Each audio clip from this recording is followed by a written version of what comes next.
even with this polyamory thing. You wouldn't try it? I wouldn't try it because I would be soon found out because I'm not hot. Hello and welcome to the Cybernews podcast. This week we'll discuss what has been dubbed one of the biggest leaks of 2024, RockU. We'll also be talking about AI vending machines producing bullets and the advent of multiple sexual partners in The Sims. To help me explore these topics, I'm joined by my colleagues Ginteris Radauskas and Jurgita Lapanita. Hi there. If you enjoyed this episode, make sure to click that like button and subscribe for more Cybernews content. So, let's kick off with what some have called the biggest leak of all time, RockU. Our Cybernews research team discovered the leak, and we have Vincentus Bolbonis, our head of security research, to discuss the leak. Vincentus, can you tell us a little bit more about RockU and perhaps what this leak represents? Yeah, I think we can tell something about RockU. So we've been in contact with the threat actor who published the leak on the first day before, publishing the article and writing the summary about it. So, it's like a big congregation of all the new breaches. But basically, what he did is he took the RockU2024 list, which was universally agreed to be like 50% of not so great data, including some trash, but not that much. It was like 8.5 billion of entries of should have been plain text passwords. That threat actor who published RockU2024, he actually claimed he analyzed 81 billion entries to arrive into 8.4 billion unique entries. And as for the RockU2024, we've been in contact with that guy, and he told us that he analyzed like 30, 40 billion extra breaches that happened, and basically added all the collection 1, 2, 3, 4 that's been published even maybe 10 years before, and was able to extract 1.5 billion real plain text extra credentials from in combo list format. So he showed us samples of the combo lists. We tried them on our personal data checker. We arrived at the conclusion that 80% of them were already in our databases, under different names, but some of them were new, unique ones. And, it's actually pretty scary when you think about it. This kind of word list, which actually was, derived from actual breaches, it's actually usable, in certain conditions. Of course, there's multi-factor authentication, which is a great thing, to keep yourself secure in case any password is leaked by some, breach database. But there's quite a few people who still don't use it, and there's quite a few options to use such a word list in a pretty menacing way, mostly offline attacks because they're just way more speedy. This can also be successfully used to crack way more hashes in other breaches, in subsequent breaches by threat actors. And it made quite a ruckus, overall in the cybersecurity community. So I think that's pretty much that from my insights, on RockU. We haven't been in contact anymore after we published our article with the threat actor, and I don't think he's active anymore. I saw that the thread got deleted.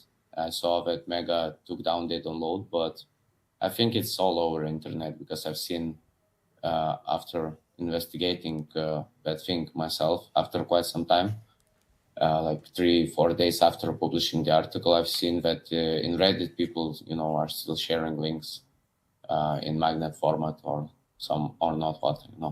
Okay, so Vincentus, I have a question for you. So someone who leaked that huge data set, right? What is their motivation? Did they try to sell it, or was it, I don't know, just for fun and other purposes to kind of help out maybe the malicious hacker community? What's the motivation here? Why would someone go through all this trouble to do that? I don't know actually, because it was published on Leakbase. I doubt it's like financial motivation there. I mean, hackers are notorious for wanting some internet clout, and maybe that was the point. I don't know, maybe, to make some friends in the hacker community. Maybe there was some underlying, because there was no mention to us. I mean, maybe he wanted, to get famous. Because I understand why would you go through that trouble to actually use it yourself, but why publish it for free? I don't know, maybe there's malicious code within the plain text file somewhere. But I doubt. For as long as we investigate it, I haven't seen it. Vincentas, an honest question from a cyber sort of imbecile, really. Because that's what I'm thinking about when I think about this leak. If your password is like salted and padded and hashed like it's supposed to be when it's stored somewhere, how is it that hackers or whoever leaked this, posted this, have gotten so many plain text passwords? I mean, I've been reading up Reddit discussions about RockYou2024 as well, and some people are commenting that at least 9 billion of these passwords aren't actual passwords, but generated combinations of ASC2 characters, which may or may not be passwords. The leaker, again, according to the poster on Reddit, just added all actually breached and known passwords to the old list, which was completely useless, according again to the poster. I presume you don't agree, but still, could you maybe explain? Yeah. How is it that so many plain text passwords when the environment has actually changed with MFA being taught all around the world as the best way? It's very simple. Yeah, of course, passwords are supposed to be hashed, but it's not always the case. There's quite a few Firebases open at this moment, and if you're able to access them, you could see that a lot of mobile apps don't actually hash the user's passwords and just store them in plain text format and keep a Firebase open for anybody who knows how to, access the data. It's pretty easy to extract them. So that is one case. Another case is, we're already in the cryptocurrency age, right? So everybody's mining cryptocurrencies. You know what mining rigs could be also used for cracking passwords, because what they're doing is calculating hashes. How do you crack a password? You take a big word list, right? And then you take all the breached database password hashes, and from that word list, you try to, hash it into that same algorithm, the plain text word list. And then you compare the hashes. And when you know the most common words, you can, apply hash masks, and you can crack them this way. And it's like done a million, a couple million. You can actually do with like a big mining pool, billion hashes per second. When you crack it this way, then you're able to tell which hash is which password. As for salts, when a whole database is breached, usually a user salt is in the same table where a user password is. So it's, nothing. Mm-hmm. There's quite a few algorithms which are not crackable at this moment, but they will be in the future. I mean, it's just a matter of time. I wonder, does it apply to all the passwords? Because, we are educating our readers as well as all the cybersecurity community, right? That come up with very long, complicated passwords that you don't remember and use MFA. And then you just probably have this false sense of security that you are safe. Are in that database only like simple passwords, like simple combinations like password 123, or are there also like complicated long passwords that can also be breached? Yeah, there are quite a few long passwords as well, but there's quite a few hashes there. I mean, I've noticed that it's been, just the new breach is supposed to be put there by the guy going by Obamacare nickname, right?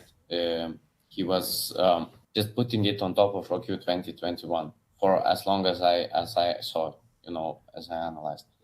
So that means there's quite a few trash data. There's quite a few simple passwords which look, taken from basic word list, but there's quite a few and complex ones. So it's really comprehensive because it's a 10 billion plain text file. I mean, 10 billion lines. So it has a lot of stuff in it. Some of it is good, some of it is not. If I was the threat actor, I couldn't probably use this word list without adjusting it into my scenario because it's just way too big in online scenarios, talking about websites, accessing social media or whatnot. That would be really hard because there are quite a few protections, as you mentioned yourself, multi-factor authentication, maybe some kind of rate limiting and so on. So you wouldn't be able to try them, especially it's like a remote connection, when you're actually solving offline problems with, for example, those mining rigs and trying to crack hashes. You can do it really fast. Iterations per second. And with online scenarios, it's usually seconds per iteration. So you get the point where we go with online scenarios a million times slower, and you would need probably to adjust such a big word list into your concrete scenario. So, there's quite a few techniques that hackers use to do that, and quite a few tools already in GitHub for cracking passwords and adjusting the word lists into something that you can actually use. What would you suggest that people do who have maybe been affected by this leak? What could you do to protect yourself? Is there anything you could do? Yeah, of course, you can use a password manager, set up multi-factor authentication, and rotate your passwords regularly. Just don't use one password for all websites, because when one account is breached, then all of your accounts are breached. And just if you think that something is too good to be true, don't take it. There's also the Cybernews leaked password checker, of course. You can check your passwords if they have been breached or stolen or leaked. Over there, it's always a gamble, as they say, to put any of your passwords in any form online. But I guess these days you just have to do it sometimes anyway. And if you want to check, we can assure you it's a safe place to do that on our password checker, unless I'm wrong, Vincentas. No, they're encrypted in transit, of course, and all passwords are already in hash format, and we don't save them like what users input into the password checker. We don't save that data. It's logs free, and it's from reputable vendors. When will we update the password checker with the latest data? Because, a lot of readers out there are eager to know whether their password, is in this newest colossal leak. Are we going to do that? Yep, it's coming this week. And there's quite a few other information coming to our personal data checker, because there was an update this year, right? With a beautiful map on it and some graphs. And those are getting updated this week as well. So please do check our tools. It's really nice thing. Okay. Well, thank you, Vincentas, for weighing in. We will chat with you soon. Thanks for having me. Now, let us move on to a rather bizarre and seemingly unnecessary contraption created by our friends across the Atlantic. Not my friends. Not your friends, but Yukita, can you care to introduce the next topic? Of course. So over the weekend, the news broke all over the US, that there's this magic vending machine that essentially is equipped with AI and spits out bullets, right? Usually, we hope for some snacks, overpriced drinks, soda, right? But this one essentially gives out ammunition, right? Which is, for us in Europe, this is the weirdest news you could probably get. So there's a company behind it, American Rounds. They've installed 6 such vending machines in grocery stores. It's crazy. The interesting fact, and the one that worries a lot of people, is that, well, since this vending machine is selling ammunition, it needs to verify user's age and identity. And the machine is equipped with AI software as well as facial recognition technology, so that, you know, it could do so. So the way it works is that you come to the vending machine. First, you choose the type of ammunition that you want to buy. Then you scan your government ID, and then the camera installed in the machine, it also scans your face and tries to match your face with the one ID, on the yeah. ID.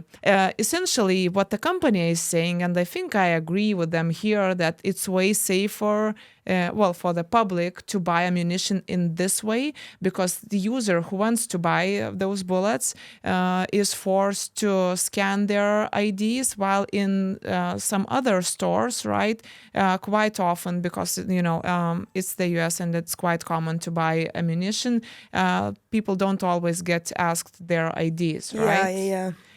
So I don't know what you think about this, guys. I think it actually makes sense that, you know, if you are allowed to exercise, you know, your right to have a gun and to buy bullets, it kind of makes sense that, you know, you have to show your ID. And when buying it from vending machine, you kind of have to do that. There's no, you know, you can't cheat the system here. Yeah, I mean, I guess I don't necessarily agree with gun laws or whatever, but if, you know, I can't do anything about it. If it's going to happen, it's going to happen. And it's like the same as buying alcohol and cigarettes. It's like, you know, people are going to purchase them. And as long as you're of the right age, then maybe it's not that big of an issue. Yeah, I think we're not going to change the gun rights and gun control debate in America, and the love fest with guns over there is a huge and ongoing one. And I mean, I agree with the company and with Jurgita. As weird as it sounds to us here in Europe, I mean, it is a kind of a regulatory tool basically for gun purchases, because you know, like Jurgita said, your ID gets scanned, and basically the system probably checks if you're allowed to have a gun, if you have a permit or a license to carry or whatnot. I mean, it can probably do that, or invasive? it could do that in the future. Anyways, I mean, Yeah. it's still way more controlled as an environment than going into a Walmart closest to you and getting a gun over there, or ammo or whatnot, or just borrowing a pistol from your neighbor and going over to shoot something or somebody, you know, I don't know. But the problem is also, again, then that this is not the only way of purchasing ammunition or guns, because you can still buy guns quite freely in various U.S. states like Alabama or Texas or whatnot. I mean, and you know, they do go own the most guns per capita over there, the good people of America, and surely millions of these guns are owned illegally and used illegally, used in all sorts of crimes as well. But if these vending machines and maybe official stores or whatnot were the only ones to purchasing guns and ammunition, that would actually go against the ideological arguments of these free-spirited libertarian Americans who want their guns all the time and to have them, because this is a kind of a balanced approach. You can still get your guns, but only legally and only with us checking your face, your ID or whatnot. And then maybe the centralized system would maybe be in control actually of what's going on with gun purchases in America, because they're not right now, as far as I'm aware. But I'm kind of wary of the AI-enabled aspect of it and kind of the facial recognition part, because we all know that that's not massively accurate at the moment. But before we get to that, there's a funny fact, you know. So naturally, I started researching the story when I saw it all over, like the local news in the US.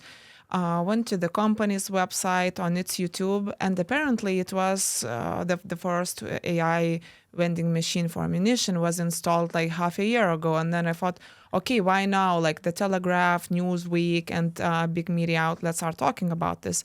Because apparently the city council in Tuscaloosa, Alabama, got really bamboozled about, someone saw such a vending machine in a grocery shop, and they had the whole big discussion about, oh, wait, is this legal? Of course, it turned out that this is legal, but, the council essentially learned about such a machine being installed just half a year later after, it was done. And the problem is, as you said, it's probably not the gun part, because guns are legal, right? Ammunition is legal, so it's kind of covered from that side. But people are really touchy about the facial recognition tech. And I saw a video of a guy who calls himself amosexual.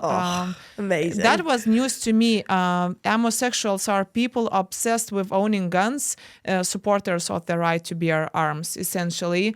And he got so excited that it's going to be so much easier now to buy the bullets. But then at the same time, he got really cautious and anxious about the fact that, his face is going to end in the database, right? And probably also matching with the records of how much ammunition he bought. And, he expressed fears that the government might track him just for the sheer amount of ammunition he buys. Yeah, and I mean, what I think about this is the facial recognition is not super there yet, right? I guess it makes mistakes and it does, that kind of thing. And it's like, what if police potentially use that facial recognition to track gun-related violence, and then the facial recognition is mismatched with another person who's innocent, who didn't do anything wrong? Because we've seen that happen before, right? With crimes related to... I've been listening to this podcast, a new podcast called Shell Game. It's about a guy, a journalist, who 15 years ago decided to do an experiment and completely vanish from online life. And the radio station that was sponsoring his experiment provided a money prize for people who managed to catch him, to locate him. Okay. And they did in about 2 weeks, because he was very extra careful about not using any online purchases and whatnot, everything. But he was still caught, basically. So I'm pretty sure there are numerous ways, even without the facial recognition tools, to trace someone, especially for law enforcement or the FBI. And also, just to hear these guys complaining and being so very cautious. I mean, in the UK, there's millions of CCTV. Everywhere in Europe, basically, it's impossible to purchase guns or ammo without getting registered somewhere on some list. And it's completely normal, because this is guns we're talking about. It's not about just people walking on the street and having their faces scanned. No, you purchase guns, and guns are deadly. Yeah. Could be deadly, yeah. Of course, you can use it for hunting or whatnot. I don't understand this debate in America at all. I mean, I do get it, why. But still, I mean, this should not be not normal to get yourself on a database somewhere, because you are purchasing ammo and bullets. And there's been so many mass shootings in America, so I think it's completely justified. Yeah, but not everyone who owns a gun is going to go out and kill people. Yeah, but look, Of course not, yes, facial recognition technology is not there yet, especially when it comes to people of color, right? Yeah. Other races, but still imagine, okay, maybe a person or two, they fall victim to the wrongful accuse, but maybe it could do good for the rest of people. Maybe it could help law enforcement identify, crazy dudes who shoot Walmart drones. Even that guy confessed himself, right? So, and yeah, for us, I guess it's just hard to feel sorry for people who want to buy, ammunition without any control. And they still can. I mean, there's not only those vending machines. So I guess those who are up to no good. And I like the interview I saw on YouTube with one of the guys who he owns a gun and he buys bullets, but he kind of gave a negative comment about the AI vending machine, saying he would prefer to go to a shop and, to have this in-person buy. And he said that also, showing your ID and your face is not a big price to pay because you are buying, something that can take someone's life out. So I guess that's definitely not a big price to pay. Also, facial recognition is going to be everywhere. So we kind of probably need to speed it up. How good is the technology? But maybe you remember it just was a few weeks ago, the Mall of America, it's in Minneapolis, Minnesota, the biggest shopping mall in the world. It introduced facial recognition technology in CCTV cameras.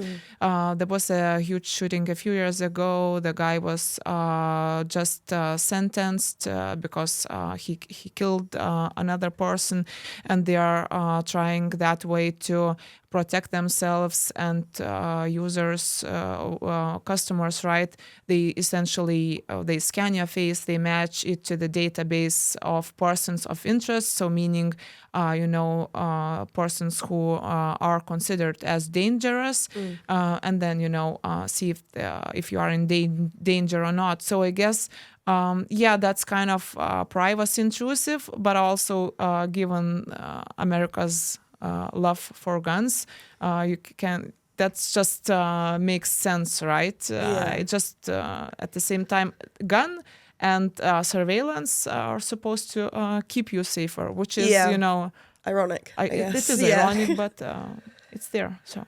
I was reading an article by Business Insider, and a cybersecurity expert by the name of Andrew Whaley basically said that these machines, they've got to be run through rigorous security checks and that kind of thing, but also nothing is 100% unhackable. So I was wondering what you guys maybe thought of that. Do you think these machines are, able to be hacked, and what would really happen if they were hacked? If you want to commit a crime very badly, I think you're going to find ways. I mean, either you hack a vending machine, or you just find a guy who knows a guy and then get that ammo over there, I mean, nothing's and nobody's going to stop you if you want to do something badly, I think.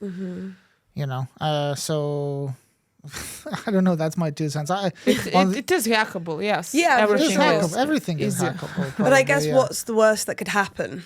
Probably not a lot, right? People just get bullets when they're not legally allowed to. Yeah, they're not selling nuclear weapons from a vending machine. So they could just steal those bullets from any other shop. I don't see or any how, person, I guess. Why go through hacking? Maybe if a hacker were after this, or maybe they would try to hack the database and track some people down. Maybe there's something in that area, but just hack a bullet. I think you can just kick the vending machine and it would start, giving you out bullets. It's just brute force. Yeah, actually, like I said in the beginning of this little discussion, I actually think that with the fact in mind that we will not, and the laws in the US will not change regarding gun use and gun rights, it's probably a good idea if we eliminated any other ways to purchase guns and ammo in America. The government or the state, each state could maybe leave some markers on each bullet, and that way, again, it's then you can solve crimes easier, I guess, and you can investigate suspicious purchases on bulk, like why is this guy in need of 100 bullets? What's up? I mean, is this like his yearly supply, or does he do it every week or something? I don't know. Are they plotting a coup or whatnot? So after the January 7th resurrection, they call it, in the Capitol in 2021, I mean, who knows what's in people's heads these days? And, elections are coming, the tension is high enough. Yeah, so, I mean, this is actually a good idea in the context of the United States of America. So we're for it. Yeah. I am. I don't think that's up for us to decide, but if you are coming out of closet as homosexual, and buying a lot of bullets, you might need to face the consequences, especially if that in the end helps, prevent crime without actually banning guns in the US. So maybe that's the solution for Yeah, them. exactly. It's the middle of the way, I guess. And homosexuals are probably the second highest sexual minority in the United States as well. There's certainly more homosexuals than homosexuals in America. I'm not sure we can make that. Well, You can be both, Can. maybe. Yeah, it Yeah. can be both. It's a powerful force. wow, Jesus Christ. Okay. But vending machines in general, I know it's a little bit off topic, but if it's very convenient, you can buy weed or beer or cigarettes, and you can do everything. That's the world I want to live in. Yeah, you can buy everything from a vending machine as long as you don't need someone checking your age. I mean, yeah, here's my license, I can do it, and so just press some buttons, and then there's your ammo, there's your joint or a beer or a, Yeah. or Such or a pack good of smokes. combination. Yeah. Ammo with beer And weed. Actually, in Yes. Texas or somewhere, they're actually selling these. American Green, a cannabis-based business, has already developed a vending machine that sells weed, booze, ammunition, and Altoids. All in one. Or in and more, I think. that's Adult products, outrageous. obviously, yeah. Well, make America great again, I guess. Yeah, I guess. Greater. Greater. Okay, so on to our third and final topic. The Sims 4 upgraded relationship orientation. So, if you're like me, I used to obsessively play The Sims 4, specifically Sims 4, which I've just said, where I would recreate real people and then drown them in a 1x1 pool. I'm joking. I didn't do that. You're not joking. I can see. I didn't do that. I promise. It's just a game. Who were those people? I'm just gonna stop you right here. I want to know more about your little endeavors. Maybe people that crossed me at school. That was the kind of, yeah, you get 1x1 pool and then you make them go in and you take out the ladder and then they can't get out, so they drown. But can they stand? I mean, is it deep? Yeah, Okay. yeah. Okay. I'm Actually, totally drowning normal. is not the worst way that I've heard. Anyway, On Sims 4, on obviously. Sim. But for my generation, anyway, and the generations before me, The Sims was huge. I remember playing it all the time. I loved it. It was brilliant. But my generation has grown older. And Not much older. Not much older, but older than when I was originally playing The Sims. And The Sims has seemingly become more explicit in nature and introduces different sexual and relationship orientations. Recently, The Sims has introduced polyamory, which defines how your Sims approach romantic relationships in terms of physical and emotional romantic exclusivity, EA said. This allows for the Sims to date multiple Sims without impact to other relationships. What do you guys think about this? Wait, is that how polyamory works?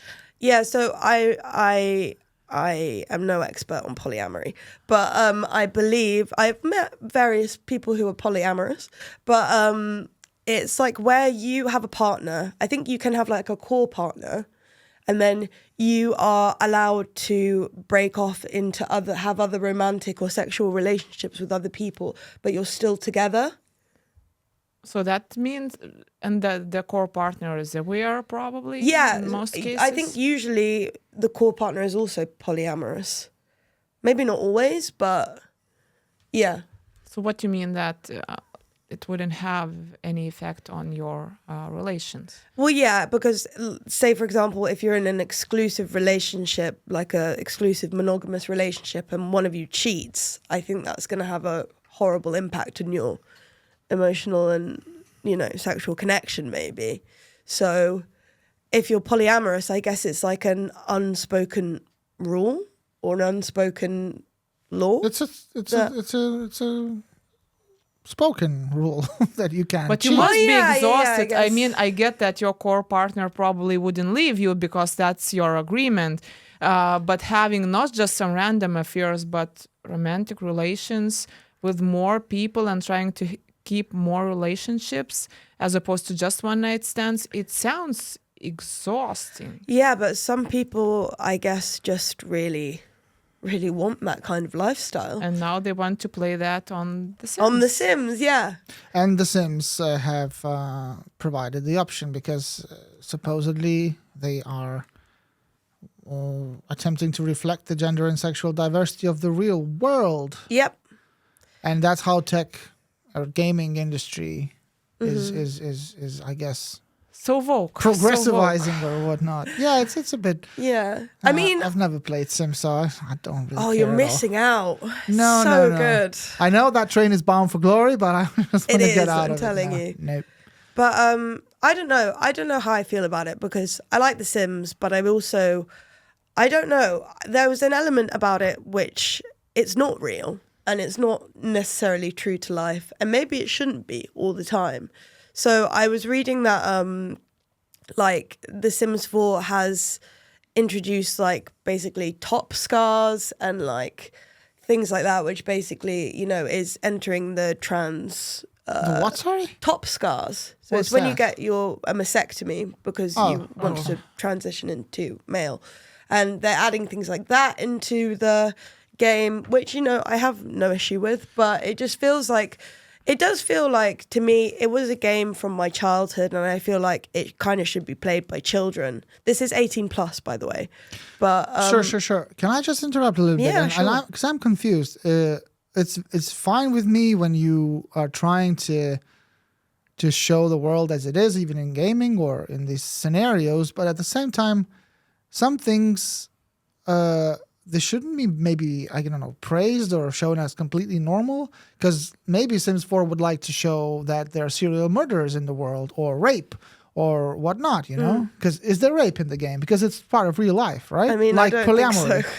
I think But you can drown a person in Sims, yeah, so you can maybe drown you a person, can- set them on fire. Like it is kind of true to life. Obviously, it's not as Yeah, but I mean, it's explicit as that. But And yeah, maybe it's completely fine, and I'm just exaggerating things. But it's in many cultures, polyamory is frowned upon, and rightfully so, doesn't it? I mean, maybe it's just maybe I'm just so confused that I think that monogamy is a good way of life. Maybe it's not, but I don't know. also, I understand sure. that in different cultures, maybe having more than one wife is normal. Yeah. So it's like, Or, you know, there's 12 virgins waiting for you, you know, in I heaven. think it's so 40. 40. It depends on the version of Islam you're talking yeah, about. maybe. But yeah, I kind of think that what do I think? I think that it kind of should be left alone for kids mainly, and I don't know, like maybe It's a like kids' game primarily. yeah, isn't it? yeah. Well, you think so, and you know, kids. Not that it's anything bad to say that, you know, like polyamory is bad or like being trans is bad or being gay is bad. We all know now in the 21st century that is not a bad thing. But I think for this kind of to enter the minds of very young children who probably shouldn't really be concerned with it. Sorry to interrupt again. I'm sorry. I mean, trans or LGBTQ, it's part of your identity, a person's identity. Polyamory is not, I think, and this is Well, it's I'm sure different. people could argue that like it is a part of their identity. What's next then? Pedophilia. No, Or that's not. against the law. So Yeah. I think that's where we draw the line. Also, I think that just, you know, they did their market research, and it only makes sense because you played Sims, I played Sims like way back, right? And just kind of trying to probably attract that audience that, okay, I'm not interested in the original Sims anymore, but I might want to play around with it and, you know, maybe to reflect it, you know, my current life and whatnot. But that's also what all the Hollywood movies, all like media outlets do, who want to attract general audience. So they have like, let's say a good sci-fi movie would always have some very unnecessary love storyline that I personally hate. They are cheesy and trashy, but that just, you know, means that there are a potential bigger audience and bigger money. So, you know, if some people want to have multiple relationships and also they introduce some new negative emotions, right? Like the fear of being alone, something else. I don't remember. I'm not teased and intrigued by trying that out. The negative feeling, because I go to play those games to kind of have the different experience than my life is. So I don't want to experience negative stuff online too. But maybe for others it's quite different. So maybe they, I think also as maybe our generations have grown, we do want to have that kind of experience, and we want it to relate more to our lives. And maybe people want to try out polyamory and then just not brave and enough maybe to do see it if in their that's own life. Precisely, because the first time I heard about this term being used by one of my close friends, and he had a partner at the time.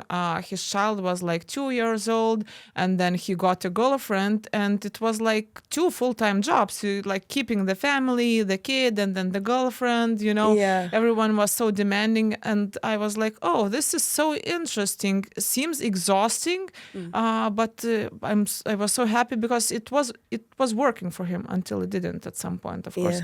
But it was interesting. So maybe more and more now hear that, okay, if you are not satisfied with your relationship, it doesn't mean that you need to seek divorce or separation. You can maybe try out other relationship on the side, just discuss it with your partner. Maybe that's something that would work for you, and you can simulate maybe that in the game. Maybe that's not why people go there, but maybe, as you said, polyamory has already become part of their identity. I'm this person who love many people at the same time, and that's fine. Of course. Ginterus doesn't agree. I see him shaking his head. I mean, how is this even a thing? I mean, when have you ever guys thought about when did polyamory take off?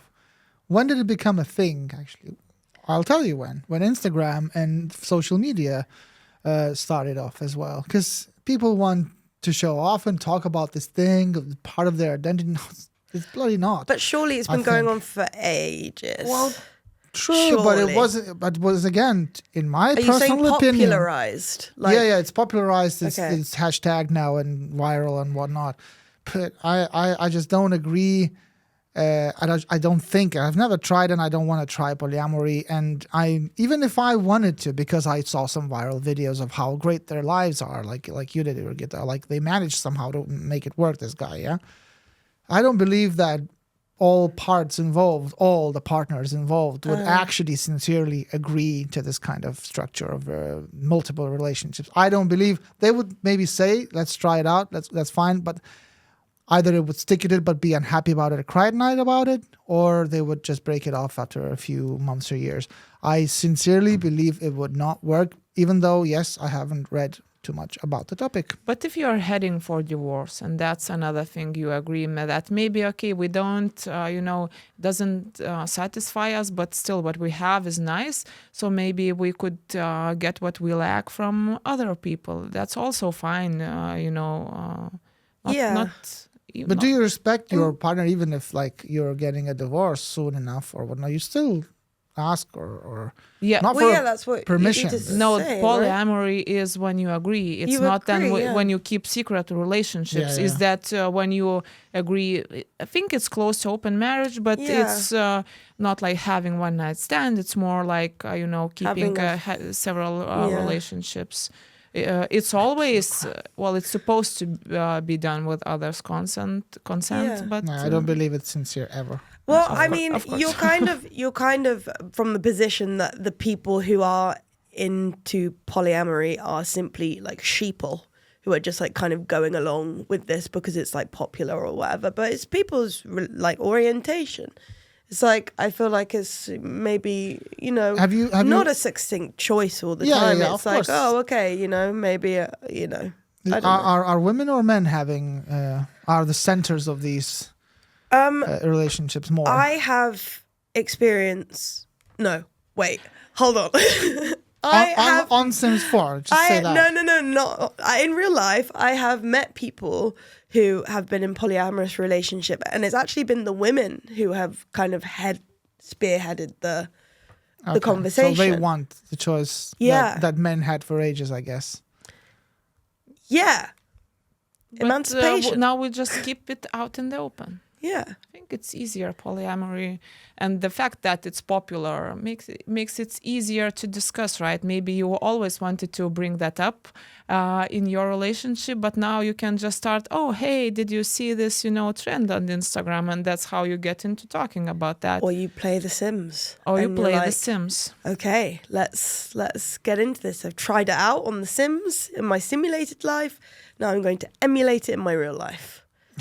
Or a Yeah, game yeah. is just a game, Yeah, It's just a game. Nice Like- to have many choices, and you don't have to do that. It's just nice that new game has a lot of new exciting features. You might use it, you might not. Yeah, and as we've learned, Ginterest doesn't like games. Job Simulator, Sims. I do like games, but Okay. some of them. Some of them just not. And with this polyamory thing, I mean, You wouldn't Jesus try Christ. it.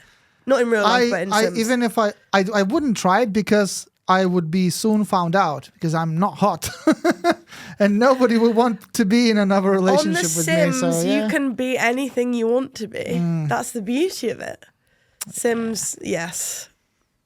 Okay, well, right. We're still ourselves. Thank you very much. We are still ourselves and we're still here. Right. Thank you very much for joining us on this week's Cybernews podcast. We hope you tune in for the next one. And make sure to leave a like, as I said before, a comment telling us what you enjoyed, maybe what you didn't enjoy. I don't know. Do what you want. Thanks again, and we'll see you next time. Bye. Bye.